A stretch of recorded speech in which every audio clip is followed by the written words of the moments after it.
Hello MSc, welcome back to my channel. आज हम देखेंगे determination of surface area of solid adsorbent, वो भी with the help of BET method. तो ये है एमएससी सेकेंड सेमेस्टर का बहुत ज़्यादा इंपॉर्टेंट टॉपिक और जो बहुत बार एग्जाम में पूछा जाता है कि हमें एस्टिमेट करना रहता है सरफेस एरिया को, estimation of surface area by BET method. तो आज हम उसको कवर करेंगे। तो अगर आप नए हैं तो चैनल को सब्सक्राइब कर लें और बेल आइकन को प्रेस कर लें, जिससे कि आपको सारी पढ़ाई की लेटेस्ट वीडियोस मिलती रहें। और अगर आपको वीडियोस अच्छी लगती है तो प्लीज़ इसको लाइक और शेयर करना ना भूलें। तो यह एमएससी सेकेंड सेमेस्टर का जो है हमारा पेपर थर्ड फिजिकल केमिस्ट्री, उसके अंदर एक यूनिट है सरफेस केमिस्ट्री, उसके अंदर सब यूनिट है एड्सॉर्प्शन। उसके अंदर ये एक टॉपिक है जो कि बेट इक्वेशन वाली यूनिट के अंदर है। तो चलो शुरू करते हैं अपना आज का lecture. The following methods are employed to determine the surface area of solid adsorbent। जो following methods दिए गए हैं वो हेल्प करते हैं सरफेस एरिया को डिटरमाइन करने के लिए किसी भी सॉलिड एडसॉर्बेंट के। तो वो कौन कौन से मेथड है आइए देखते हैं। पहला मेथड है बेट मेथड, फिर सेकेंड है पॉइंट बी मेथड, फिर थर्ड है रेडियो एक्टिव ट्रेसर मेथड और फोर्थ है इलेक्ट्रॉन माइक्रोग्राफ मेथड। तो ये हैं वो 4 मेथड जिनकी मदद से हम सरफेस एरिया को डिटरमाइन कर सकते हैं। पर हमें देखना है बेट मेथड कि हम बेट मेथड से कैसे सरफेस एरिया को डिटरमाइन कर सकते हैं सॉलिड एडसॉर्बेंट की। तो BET method, this method is extensively used for determining the surface area. The BET equation is, जो बेट मेथड है, ये जो मेथड है ये एक्सटेंसिवली यूज किया जाता है सरफेस एरिया को डिटरमाइन करने के लिए। The BET equation is, BET equation कौन सी है? ये है हमारी बेट इक्वेशन जो है P/V P not minus P equals to 1/VM dot C plus फिर ब्रैकेट में C-1/BM डॉट C का ब्रैकेट बंद, फिर P/P नॉट। तो ये है हमारी बेट इक्वेशन जो हमने देखी थी। बहुत अच्छे से हमने बेट इक्वेशन को कवर किया है। अगर आप नए हैं तो उसको लेक्चर को देख लीजिएगा। मैंने उसके 2 पार्ट बनाए और बहुत ही ज़्यादा अच्छे से बेट इक्वेशन के बारे में समझाया है सब कुछ। तो ये है हमारी BET equation. The plot of P/V P not minus P versus P/P not will be a straight line. जैसे कि हमने पहले भी देखा था जब हमने डिस्कस करा था बेट इक्वेशन के बारे में कि हम कैसे ग्राफ प्लॉट करते हैं, उसके अकॉर्डिंग ही हम इन दो के बीच हम ग्राफ प्लॉट करते हैं जो है P/V P not minus P versus P/P not. तो जब हम इन दोनों के बीच में प्लॉट करते हैं ग्राफ तो वो स्ट्रेट लाइन के फॉर्म में आता है। The slope and intercept of which will be, जिसका स्लोप और इंटरसेप्ट ये रहेगा। ये देखिए यह slope equals to tan phi equals to C-1/C.Vm। तो ये जो हमारा ये है इस इक्वेशन का ये पार्ट, ये हमारा बन जाएगा स्लोप और इसको हम मान लेंगे इक्वेशन नंबर 1। फिर हमारा इंटरसेप्ट क्या बनेगा? इंटरसेप्ट रहेगा 1/C.Vm। तो ये है हमारा इंटरसेप्ट जिसको हम मान लेंगे इक्वेशन नंबर 2। इस इक्वेशन का ये पार्ट तो हमारा बन जाएगा इंटरसेप्ट और ये वाला जो पार्ट है ये रहेगा हमारा स्लोप।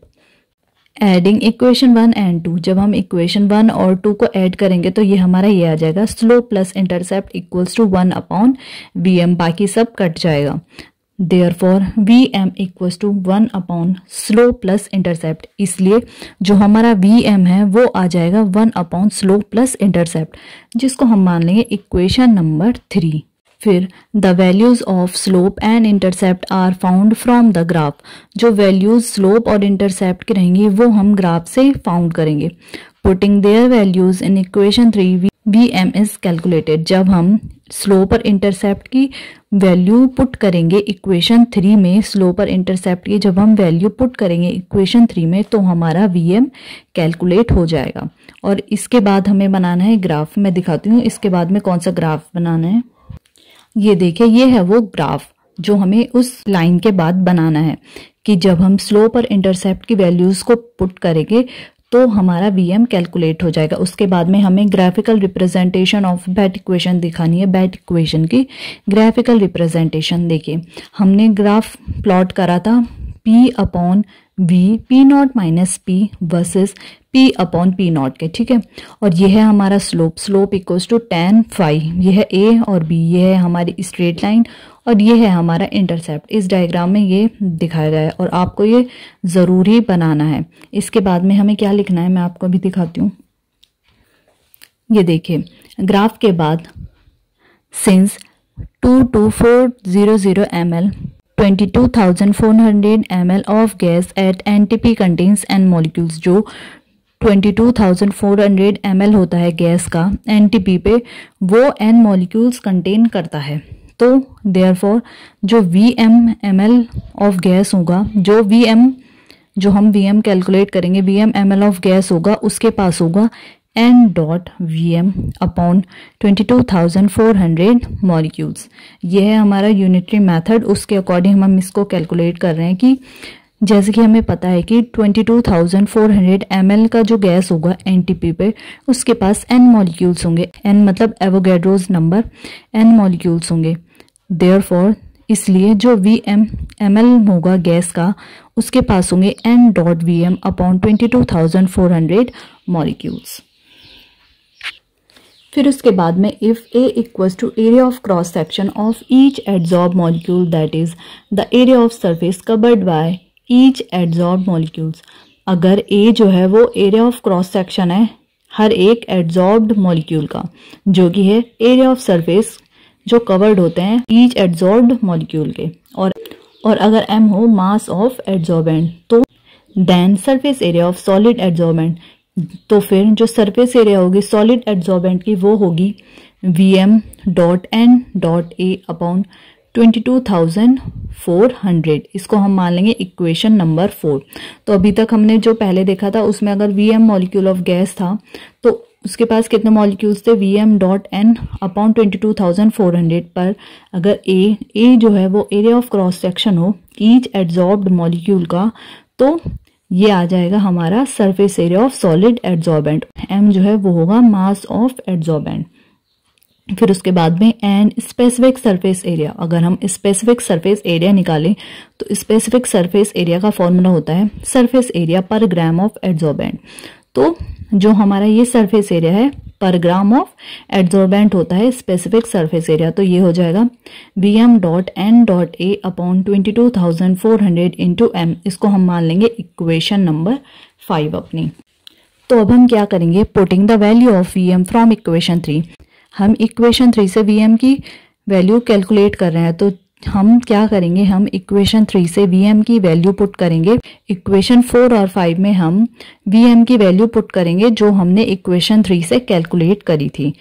उसके बाद the values of surface area and specific surface area are obtained respectively, और इसी की मदद से हम सरफेस एरिया और स्पेसिफिक सरफेस एरिया को कैलकुलेट कर सकते हैं बहुत ही ज़्यादा आसानी से।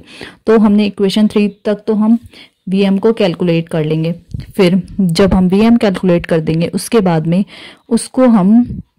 उसकी वैल्यू को हम इक्वेशन 4 और 5 में पुट करेंगे और सरफेस एरिया और स्पेसिफिक सरफेस एरिया को ऑब्टेन कर लेंगे। मैं आपको एक बार और समझा देती हूँ। ये देखिए, ये थी हमारी बैट इक्वेशन, ठीक है। सबसे पहले तो हम ग्राफ प्लॉट करेंगे P upon V, P not minus P versus P upon P not के, तो हमें एक स्ट्रेट लाइन मिल जाएगी। तो स्लोप और इंटरसेप्ट क्या होंगे, तो स्लोप हो जाएगा tan फाई जो कि होगा C minus 1 upon C dot Vm, ये हमारा आ जाएगा स्लोप, और जो हमारा इंटरसेप्ट होगा इस इक्वेशन का ये पार्ट आ जाएगा हमारा इंटरसेप्ट। तो हम इसको मान लेंगे इक्वेशन नंबर 1, स्लोप को मान लेंगे इक्वेशन नंबर 1, इंटरसेप्ट को मान लेंगे इक्वेशन नंबर 2। उसके बाद में हम इक्वेशन 1 और इक्वेशन 2 को ऐड करेंगे, तो हमारा ये आ जाएगा Vm, हमारा थर्ड इक्वेशन में आ जाएगा Vm equals to 1 upon slope plus intercept. इसको हम मान लेंगे इक्वेशन नंबर अपनी 3। तो उसके बाद में हम क्या करेंगे, जो हमारी स्लोप और इंटरसेप्ट की वैल्यू आएगी उसको हम ग्राफ से उठाएंगे और पुट कर देंगे इक्वेशन नंबर 3 में, और हम कैलकुलेट कर लेंगे अपना Vm। तो फिर उसके बाद में जब हमारा Vm कैलकुलेट हो जाएगा तो हम इक्वेशन 4 और 5 में Vm की वैल्यू रख देंगे और सरफेस एरिया और स्पेसिफिक सरफेस एरिया को आराम से ऑब्टेन कर लेंगे। In BET method nitrogen gas is commonly used. BET method में नाइट्रोजन गैस ही कॉमनली यूज की जाती है और उसकी वैल्यू होती है 16.2 into 10⁻⁻16 centimetre square at the liquid N2 temperature, liquid N2 temperature पे। This method is simple in practice. ये जो मेथड है ये बहुत ही ज़्यादा सिंपल है और यूज़ किया जाता है। And the results obtained are quite satisfactory, और जो इसके रिजल्ट्स ऑब्टेन होते हैं वो क्वाइट सेटिस्फैक्ट्री होते हैं। तो ये था बैट मेथड के बारे में। हमने इसका एक ग्राफ देखा जो हमने बैट इक्वेशन में देखा था, डिस्कशन ऑफ बैट इक्वेशन जब हमने करा था, सेम वही ग्राफ है। हमने वीएम की वैल्यू कैलकुलेट करी है, उसके बाद में वीएम कैलकुलेट करने के बाद हमारा सरफेस एरिया और स्पेसिफिक सरफेस एरिया हमने कैलकुलेट किया है। तो जो हमारा बैट मेथड है ये यूज़ किया जाता है एस्टिमेशन ऑफ सरफेस एरिया को एस्टिमेट करने के लिए या डिटरमाइन करने के लिए। और 3 और मेथड हैं जिससे हम सरफेस एरिया को डिटरमाइन कर सकते हैं, पर वो आपके सिलेबस में नहीं है, आप में सिर्फ बैट मेथड के बारे में आता है, इसलिए हमने सिर्फ बैट मेथड के बारे में पढ़ा है। और दूसरे point B method, radio active tracer method और इलेक्ट्रॉन माइक्रोग्राफ मेथड भी हैं जिससे हम सरफेस एरिया को डिटरमाइन कर सकते हैं सॉलिड एडसॉर्बेंट की। बट हमने इस लेक्चर में करा है ओनली बैट मेथड क्योंकि यही एग्जाम में पूछा जाता है। होप ये लेक्चर आपके लिए यूजफुल रहा होगा।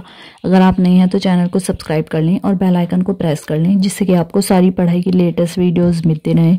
और अगर आपको वीडियोस अच्छी लगती है तो प्लीज़ उसको लाइक और शेयर करना ना भूलें। Thank you for watching.